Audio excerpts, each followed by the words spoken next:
This story is titled, My Sister and Her Fiancé Laughed at Me for Paying Their Bills For, so I cut them off and now they need my help. Hey everyone!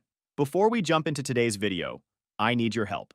We've noticed the channel is losing some traction, and subscribing is one of the best ways you can support us.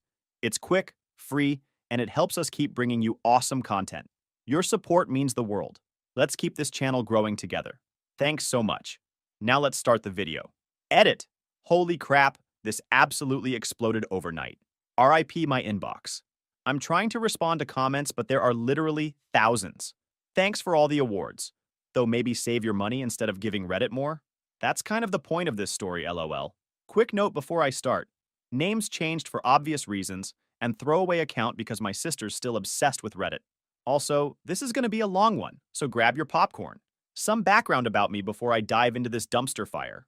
I'm 27 male, working as a software developer at a mid-sized tech company in Austin. Not F-ang money. Trust me, I wish. But I do okay for myself. Grew up as the awkward middle child. You know the type. Straight A's, built computers for fun, got picked last in gym class. Meanwhile, my older sister Emma, 29 female, was the stereotypical golden child. Varsity everything. Homecoming queen, the whole package. Our youngest brother Jake, 24 male, somehow managed to fly under the radar during all of this. Lucky kid. So picture this. It's January 2023, and I'm finally hitting my stride career-wise. After grinding through a 6-month coding bootcamp back in 2019, while working help desk tickets during the day, do not recommend, I'd worked my way up from junior dev to just landing a senior position. We're talking about a jump to around $120,000 a year, which honestly still feels surreal for a guy who was making $15 an hour at Best Buy 4 years ago. I mention the money thing because it's important context. See, I grew up watching my parents stress about bills, so I've always been super careful with money. My apartment's nothing fancy, just a 1-bedroom in a decent part of town. My car's a 2018 Honda Civic I bought used. Her name's Ada, after Ada Lovelace. Yes, I'm that kind of nerd. Most of my cash goes straight into index funds and my 401k, because that's what all the finance subreddits told me to do. Emma, though, man, Emma's a different story. Remember those people from high school who peaked during senior year and never really adjusted to the real world? That's my sister. She was working as a personal trainer at one of those luxury gym chains. You know, the ones with eucalyptus towels and whatever the hell a recovery lounge is. Making maybe $45,000 a year if she was lucky. Her fiancé Ryan was supposedly this up-and-coming real estate agent, always talking about his massive deals that were just around the corner. Their Instagram feed looked like something out of a lifestyle magazine. Always at the newest restaurants, matching Lululemon outfits, constant weekend trips to trendy Airbnbs. They were renting this ridiculous house in one of Austin's hip neighborhoods. We're talking $4,000 a month for that modern farmhouse look that's everywhere here. But if you knew what they actually made, well, let's just say the math wasn't mathing. Then came the call trademark. It's like 11:30 p.m. on a Tuesday. I'm in the middle of a League of Legends match.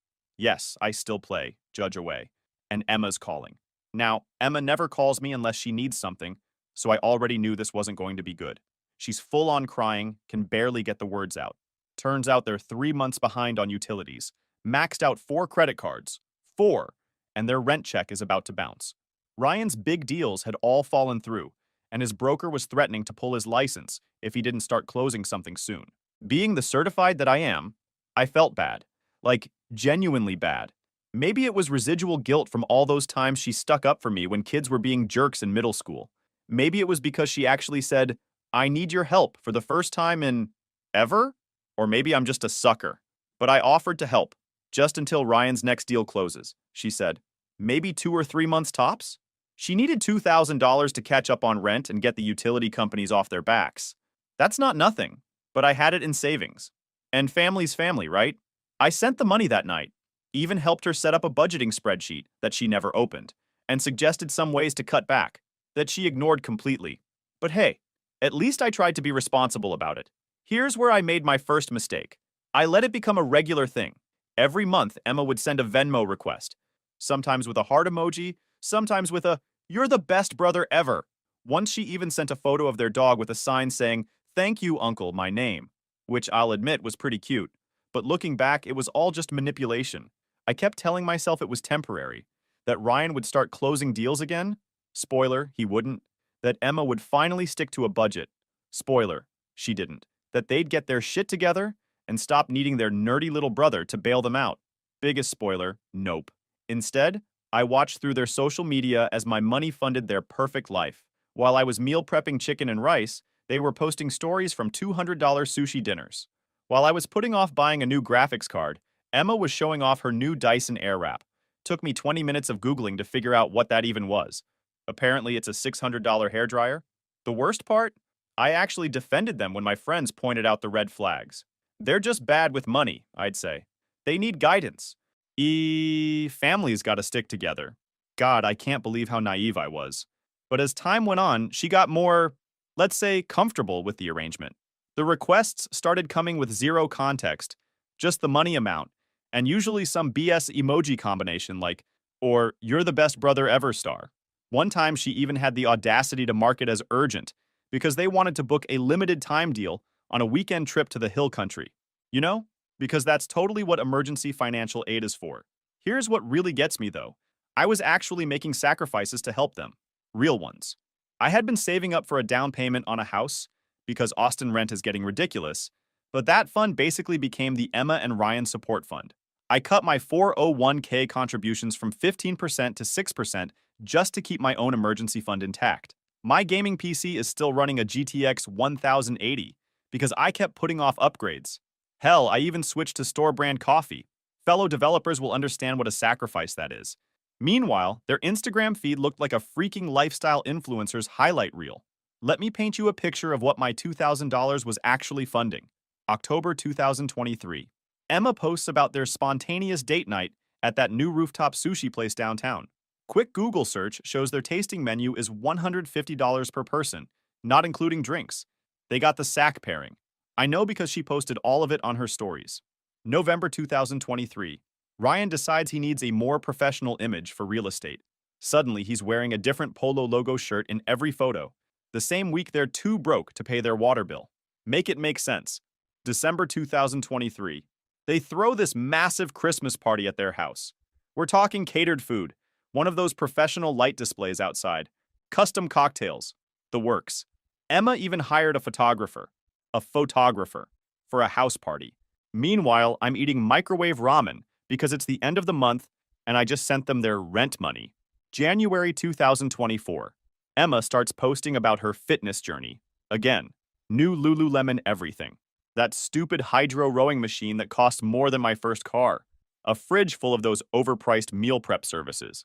But God forbid they learn to budget or cook for themselves. The crazy part? I actually convinced myself this was okay. I had this whole rationalization worked out. They're just bad with money. They need guidance. Or, at least they're not in debt anymore. Spoiler, they totally still were. Or my personal favorite, they'll pay me back once Ryan's real estate career takes off. My best friend Mark, who works in fintech and has been telling me I'm an idiot since day one, actually sat me down and did the math. In 18 months, I'd given them $36,000. $36,000. That's a decent down payment on a house in some parts of Texas. That's a new car. That's a lot of money to give to people who are posting weekly mani-pedi updates on Instagram. But you want to know the real kicker? You know what finally made me realize how deep this money pit went? I made a spreadsheet, because of course I did, tracking their social media spending based just on what they posted publicly. In the same 18 months I'd given them $36,000, they had spent at least $4,800 on gym memberships. Both had Equinox memberships, if you know, you know. $3,000 plus on Emma's wellness treatments, whatever the hell those are. $2,400 on Ryan's golf club membership. $5,000 plus on restaurants, just the ones they posted about. $3,500 on Emma's Sephora addiction. She had their top-tier reward status. $2,900 on Ryan's work wardrobe. God knows how much on their constant weekend trips. And these are conservative estimates based only on what they publicly posted about. The real numbers were probably way higher. The worst part? Every time I'd try to bring up budgeting or financial planning, they'd get defensive. Emma would pull the, "You don't understand, we have to maintain an image for Ryan's career" card. Or my favorite, "Just because you're okay living like a college student doesn't mean everyone wants to live that way." Yeah, because living within your means is totally the same as being a broke college kid. Looking back, I realized they never saw my help as temporary. They'd built their entire lifestyle around having that extra $2,000 a month. They were counting on their rich tech brother to keep subsidizing their Instagram perfect life indefinitely. You ever have one of those moments where your whole world shifts on its axis? Like, one minute everything's normal, and the next you realize you've been living in some kind of bizarre alternate reality? Yeah, welcome to my mom's 50th birthday party. Mom had wanted a big celebration, so we rented out this cute little event space in South Congress. Nothing too fancy, but nice enough that Emma complained it wasn't Instagram worthy. Should have been my first clue for how the day would go. I'd spent the morning helping set up, making sure the catering was sorted, and testing the AV system for the slideshow I'd put together of old family photos. You know, actual useful stuff. Emma and Ryan showed up an hour late, because of course they did. They rolled up in his leased BMW, another red flag I'd been ignoring. Who leases a 540i when they can barely make rent? Emma was wearing this designer dress that still had the tags tucked in. Found that out later, she was planning to return it. And Ryan was sporting his newest real estate power look, complete with Gucci loafers. I remember thinking they looked like NPCs from a game about wealthy millennials. The party was going fine at first. Mom was happy. Dad was doing his usual, I'm manning the grill even though we have caterers thing. And my brother Jake was entertaining our little cousins with some TikTok dances. Normal family stuff, you know? I was mostly hanging back, nursing my beer, and trying to avoid Ryan's attempts to rope me into his latest investment opportunity. Spoiler, it was crypto. That's when I noticed my Aunt Linda giving me these weird looks across the room. Linda's always been the straight shooter in the family. She's that aunt who'll tell you if your outfit looks bad or if your boyfriend's a loser. No filter, just facts. After dinner, I was helping clean up some plates in the kitchen, because apparently I'm the only one who was raised to help at parties. When Linda cornered me, she had this look on her face like she was about to tell me someone died. Honey, she said, checking over her shoulder to make sure we were alone. We need to talk about Emma and Ryan. I figured she was going to lecture me about enabling their lifestyle or something. I'd gotten pretty good at deflecting those conversations. But what came next hit me like a truck. I was at cousin Sarah's baby shower last week, Linda started, her voice low. Emma and Ryan were there, getting pretty loose on the mimosas. They were talking about you, making jokes. My stomach did this weird flip thing. What kind of jokes? Linda looked physically pained. They were calling you the rich tech nerd who was too busy with his computers to have a real life. Said you were... She paused, clearly debating whether to continue. They said you were such a loser that you had to buy their friendship with the monthly payments. I felt like I'd been punched in the gut, but Linda wasn't done. Emma was laughing about how you're so bad with money because you waste it all on them instead of getting a life. And she told everyone the money was just tech bro guilt payments because you make too much for doing nothing all day. The beer in my hand suddenly felt very heavy. Through the kitchen door, I could hear Emma's distinctive laugh. She was probably showing someone her latest Instagram photos. My ears were ringing. That's not all, Linda continued, her hand on my arm. Ryan was bragging about how they've got you wrapped around their finger. Said as long as Emma plays the helpless little sister card, you'll keep paying their bills indefinitely. I must have gone pale because Linda pushed a chair toward me. I sat down hard, my mind racing through every interaction over the past 18 months. Every thank you text. Every grateful hug. Every you're the best brother ever message. It had all been an act. Why are you telling me this? I managed to ask. Linda's face softened. Because you're a good kid who works hard for his money. And because I watched them take thousands of selfies tonight in front of the decorations you paid for, making fun of how you try too hard to make mom happy. Right then, Emma burst into the kitchen, already talking a mile a minute about how Ryan needed my help setting up his new crypto wallet. She stopped short when she saw my face. Everything okay? She asked, her voice dripping with that fake concern I now realized I'd been hearing for months. I looked at her, really looked at her. My sister was wearing a dress that cost more than my monthly student loan payment, holding the latest iPhone I'd convinced myself she needed for work, planning a wedding I was expected to help pay for, all while laughing at what a sucker I was. Yeah, I said, my voice steady. Everything's fine. But it wasn't fine. Not even close. As I watched Emma bounce back to the party, already posting another story about her amazing family celebration, something inside me shifted. The quiet tech nerd who always helped everyone? He was done being the family ATM. I spent the rest of the party watching them through new eyes. Every laugh felt hollow. Every hug felt fake. Every time Ryan mentioned his upcoming deals or Emma talked about their investment strategy, I felt physically ill. When they left that night, early, because they had brunch plans the next day. Emma gave me her usual, "Love you, bro," and Ryan did his fake punch on the arm thing. I smiled and waved goodbye. They had no idea what was coming. Here's the thing about being the tech nerd of the family. We're really good at documentation and planning and being methodical when we need to be. Emma and Ryan thought I was just some pushover who typed on keyboards all day. They were about to learn exactly what a motivated developer can do with a spreadsheet and too much cold brew coffee. The morning after Mom's party, I woke up early and did what I do best. I made a project plan. Remember that spreadsheet I mentioned earlier? Time to turn it into a weapon. I spent the entire Sunday going through 18 months of receipts, bank statements, and Venmo histories. Every single payment, every request, every emergency transfer. All of it meticulously cataloged. But the real goldmine? Social media. See, Emma and Ryan weren't just bad with money. They were compulsively public about it. They tagged every restaurant, every store, every luxury experience. They'd even enabled location sharing on most posts, so I could literally map out their spending sprees. Remember that fancy sushi dinner they had when they were too broke to pay their electric bill? Tagged with "Date night, luxury life, no regrets." The Gucci loafers Ryan bought instead of paying their car insurance? Posted with "Gotta invest in yourself 100%. I created a timeline matching their social posts against their desperate requests for money. It was actually kind of impressive how blatant it was. They'd post about booking a spa weekend, then 3 days later Emma would text me about a surprise medical bill. They'd show off their new restoration hardware furniture, then Ryan would call about being short on rent. The audacity was almost admirable. Then I did something that probably sounds petty, but turned out to be crucial. I started screen recording their Instagram stories. You know how those disappear after 24 hours? Well, not if you save them. Every humble brag, every blessed caption, every screenshot of their DoorDash orders, I kept all of it. I even made a folder of screenshots showing timestamps of when they'd post about buying luxury stuff literally hours after I'd sent them money. But here's where my inner nerd really came in handy. I built a simple program to track their posting patterns. Turns out they had a system. They'd usually ask for money on Thursdays or Fridays, right before their weekend plans. They'd wait until the money cleared, then suddenly there'd be a burst of posts about their spontaneous adventures.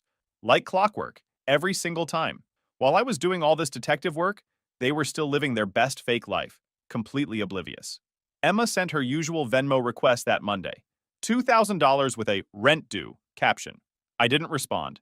Tuesday morning, another request. "Hey bro, did you see my Venmo?" Kind of urgent. I left it on red. By Wednesday afternoon, Emma was calling. I let it go to voicemail. She left 3 messages, each one increasingly panicked.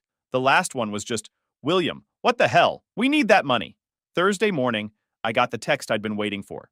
"Are you mad at me or something? Ryan says we can probably get an extension on rent, but we really need your help.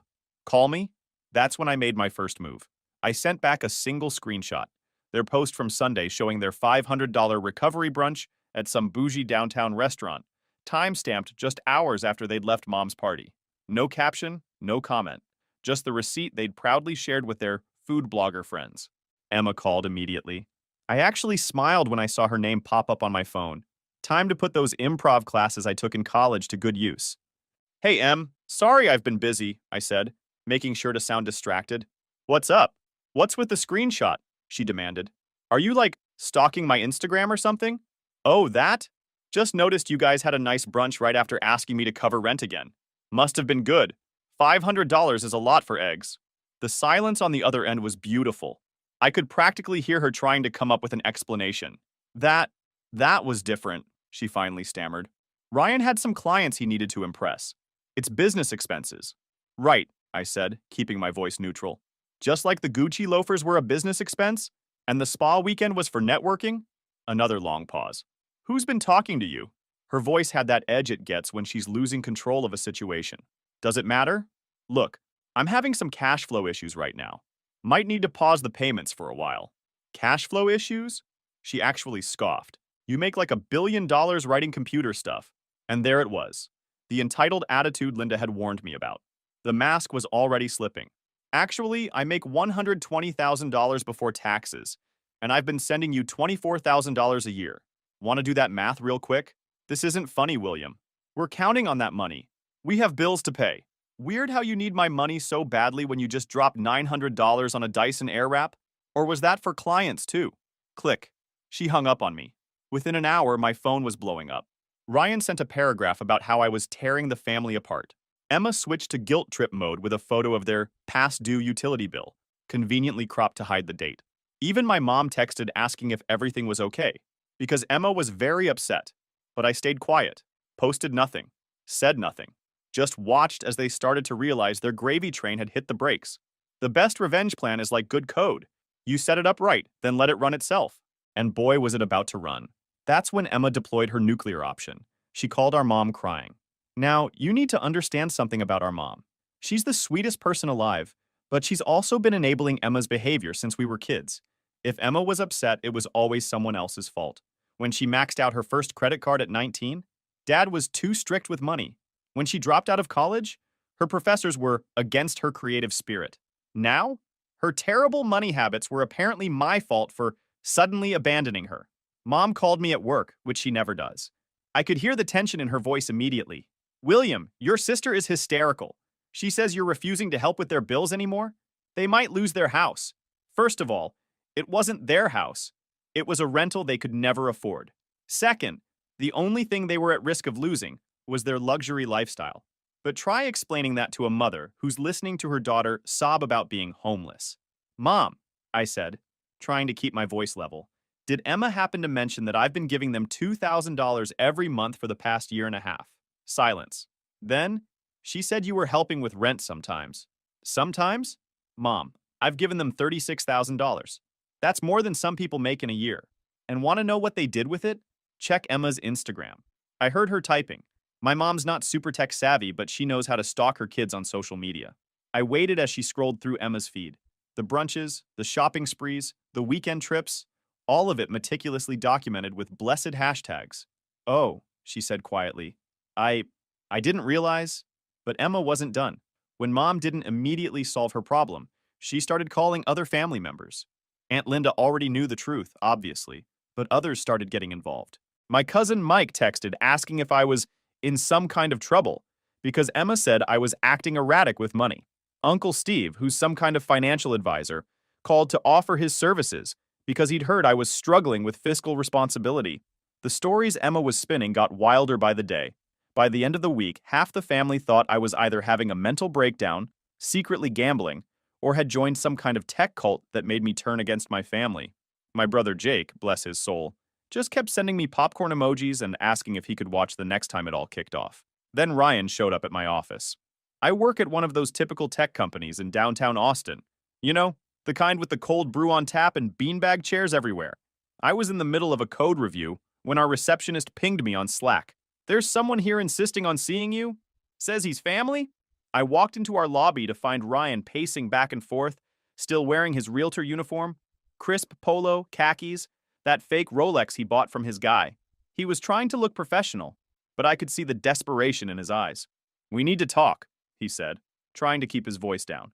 This has gone too far. I looked at him, then at the security guard who was watching us curiously, then back at him. You came to my workplace for this? You won't answer our calls. Emma's a mess. Our rent is due in 3 days, and our electricity is about to be shut off. Weird, I said, pulling out my phone.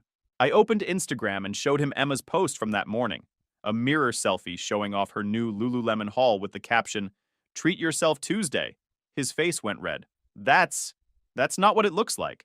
She's trying to maintain her image for her fitness clients. Right. And I guess the $300 sushi dinner you posted about last night was for networking? He actually took a step back. Have you been stalking our social media? Stalking? Ryan, you tag the restaurants. You geotag your locations. You literally post the receipts trying to flex on people. I'm not stalking you, I'm just paying attention. That's when he switched tactics. His voice got low, almost threatening. Look, you don't want to make an enemy out of me. I know people, important people. I couldn't help it. I laughed, like actually laughed out loud. Important people? Ryan, I checked your real estate license records. You haven't closed a deal in 8 months. The only important people you know are the bartenders at that overpriced whiskey bar you can't afford. Security was definitely watching us now. Ryan noticed too, because he tried to backpedal. Just think about what you're doing to your sister, to your family. I have thought about it. I've thought about it $36,000 worth, and I'm done. I turned and walked back to the office, leaving him standing there. As the door closed behind me, I heard him call out, "This isn't over!" But it was. He just didn't know it yet. After Ryan's little office visit stunt, things escalated faster than a JavaScript framework update. Mom decided we needed to have a family meeting to work things out. Those of you with dysfunctional families know exactly what that means. It's code for, let's all gather so the troublemaker can apologize, and we can go back to pretending everything's fine. Mom scheduled it for Sunday afternoon at their house. Family meetings at my parents' place always followed the same script. Everyone sits in the living room. Mom makes her special occasion coffee, just regular coffee with cinnamon, but don't tell her I said that. And Dad pretends to mediate while actually just wanting to get back to his garage projects. But this time, I came prepared. Remember that documentation I mentioned? The spreadsheets, screenshots, and records? I spent Saturday night putting together what we in tech would call a presentation deck, but was really more like a PowerPoint of receipts. I brought my laptop, an HDMI cable, always be prepared, and enough evidence to make a forensic accountant blush. I arrived early because I needed to set up. Mom looked nervous when she saw me plugging my laptop into their TV, but she just kept stress cleaning the already spotless coffee table. Dad was in his usual armchair, trying to look interested in his phone, but actually playing Candy Crush. My brother Jake showed up next, took one look at my setup, and whispered, "This is gonna be good," before claiming the best seat in the house. Emma and Ryan arrived late. Shocking, I know, in his BMW. Emma had clearly been crying. Her makeup was perfect, so these were definitely strategic tears. Ryan was wearing what I'd started thinking of as his serious business outfit: polo, khakis, and that embarrassing fake Rolex. They stopped short when they saw the TV screen showing my desktop background. Yes, it's still the default Windows one, don't judge me. "What's all this?" Emma demanded, already sounding defensive. "Just a little presentation," I said, opening my files. "Since we're here to talk about money, I figured some visuals might help." Mom tried to intervene. "William, I thought we were just going to talk." "Oh, we're going to talk," I said, clicking to the first slide. "Let's start with a timeline." The TV displayed a neat chart showing every payment I'd made to them over 18 months, aligned with their social media posts from the same periods. Emma's face went pale. Ryan started tugging at his collar. "In the past year and a half," I began, using my best explaining code to non-technical manager's voice, "I've given you $36,000. That's after taxes, by the way. Let's look at how that money was spent." Click. Next slide, a compilation of their Instagram stories showing expensive dinners, shopping sprees, and self-care purchases, each dated within days of my payments. "Here's you guys at that new sushi place downtown," I narrated, pointing to a photo. "This was 3 days after you told me you couldn't pay your electric bill. Nice steak pairing, by the way." That was a business dinner," Ryan sputtered. "For clients." Click. "Here's the receipt you posted, tagged as date night, with about 12 heart emojis. Weird way to label a business dinner." Emma tried to jump in. "You're making us look bad on purpose. Those posts aren't telling the whole story." Click. A spreadsheet appeared, meticulous and color-coded. "You're right, they're not. So I made this. Every payment you asked for, every excuse you gave, and what you actually spent the money on. See these red highlights? Those are the times you claimed it was for utilities or rent, but then posted about buying luxury items instead. This is ridiculous." Ryan stood up, his face red. "You're obsessed. You've been stalking our social media like some kind of—" "Stalking?" I interrupted, clicking to the next slide. "You mean like how you check in everywhere on Instagram? Or how you tag every store you shop at? Or maybe how you literally post your receipts trying to flex on people? That kind of stalking?" The room was dead silent. Jake was grinning like it was Christmas morning. Mom had her hand over her mouth. Dad had actually put down his phone. "But here's the best part," I continued, clicking to a new slide. "While you were spending my money on luxury goods, you were also making fun of me behind my back, calling me the rich tech nerd who had no life, making jokes about how I was buying your friendship. Remember those conversations, Emma? The ones at Cousin Sarah's baby shower?" Emma's face went from pale to red. "Aunt Linda," she whispered. "She told you." "Yeah, she did. Because unlike some people, she actually cares about family beyond what they can buy for her." Ryan tried to salvage the situation. "Look, we made some jokes, okay? We were stressed about money." "Stressed about money?" I clicked to the final slide, a montage of their luxury purchases over the past month, after they claimed they were broke. "Is that why Emma bought a new Dyson Airwrap last week? Or why you bought those Gucci loafers? Or why you're still paying for an Equinox membership?" Mom finally found her voice. Emma, is this true? All of it. Emma burst into tears. Real ones this time. You don't understand. We had to maintain a certain image. Ryan's real estate career hasn't had a sale in 8 months, I finished for her. Yeah, I checked the public records. Want me to show those too?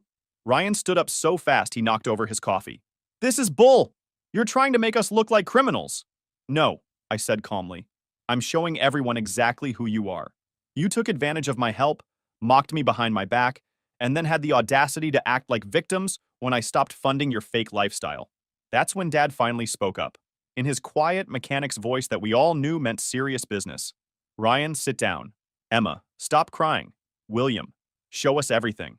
For the next hour, I walked them through it all. The payment history, the spending patterns, the social media posts, the lies. By the end, Mom was crying. Dad looked like he aged 10 years, and Jake was slow clapping in the corner. Emma and Ryan tried to leave halfway through, but Dad made them stay. You wanted a family meeting? He said. We're having one.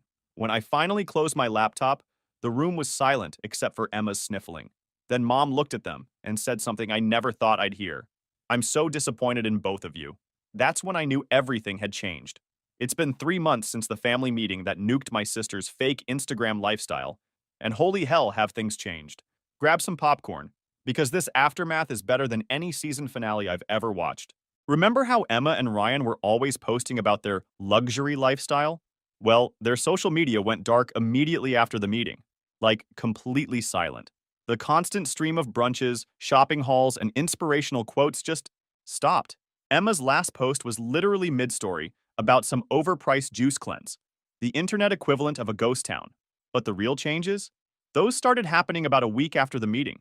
First, Ryan's BMW mysteriously disappeared from their driveway. Turns out, when you lease a luxury car and miss 3 payments, the repo guys don't care about your personal brand. He's driving a 2010 Honda Civic now. Welcome to my world, buddy. Their fancy rental house was next. Remember that $4,000 a month modern farmhouse monstrosity? Yeah, they got evicted. Not because I stopped paying. They'd actually been pocketing my rent money for months while missing payments.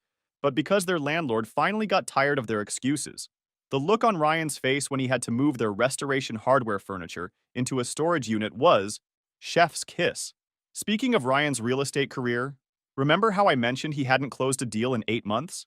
Well, someone, definitely not me, left a detailed review of his business practices on his broker's Facebook page. Suddenly, all those big deals he was always talking about evaporated. His broker pulled his license last month, citing ethical concerns.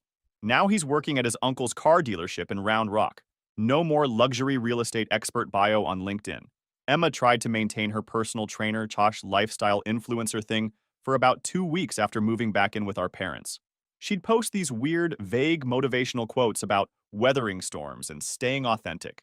But it's kind of hard to sell a luxury fitness lifestyle when you're filming workout videos in your childhood bedroom.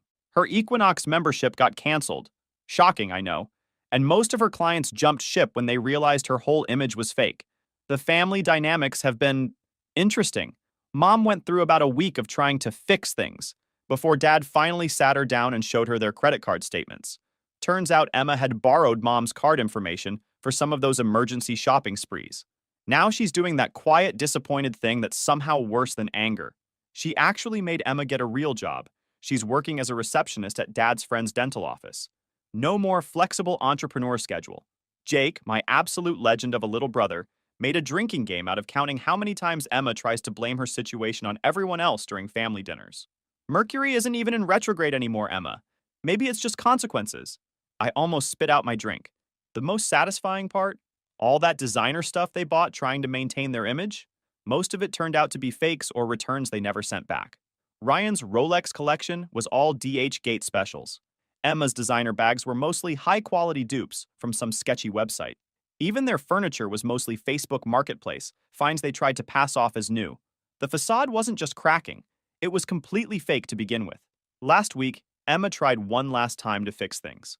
She showed up at my apartment, yeah, the same sad little apartment she used to make fun of, with tears in her eyes, and a speech about how she'd learned her lesson.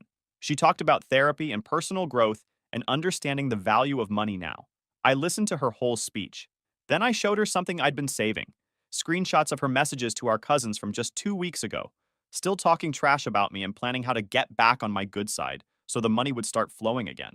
Her face when she realized I could still see the family group chat? Priceless. Emma, I said, I don't need you to act sorry. I need you to actually change. And until that happens, we're done. She left crying. Real tears this time, not the strategic ones she used to use. As for me, life's pretty good. That house down payment fund I mentioned? It's growing again. I upgraded my gaming PC. Finally got that 4090, worth every penny. I'm taking actual vacations now. Writing this from a coffee shop in Tokyo, actually. Turns out not bankrolling someone else's fake lifestyle leaves you with a lot of disposable income. Mom still occasionally tries to bridge the gap, but even she admits things are better this way. Dad's actually started asking me for financial advice, which is both weird and kind of awesome. And Jake? He's thinking about learning to code. Apparently watching his big brother destroy 2 lives with PowerPoint inspired him. The best part? I ran into Ryan at HEB last week. He was wearing a polo with the car dealership logo and looking at the clearance items. When he saw me, he literally turned around and walked the other way. Guess that Gucci loafer's on the other foot now, huh? Final update. Since so many people asked, yes, I'm doing much better mentally now that I'm not carrying their financial burden.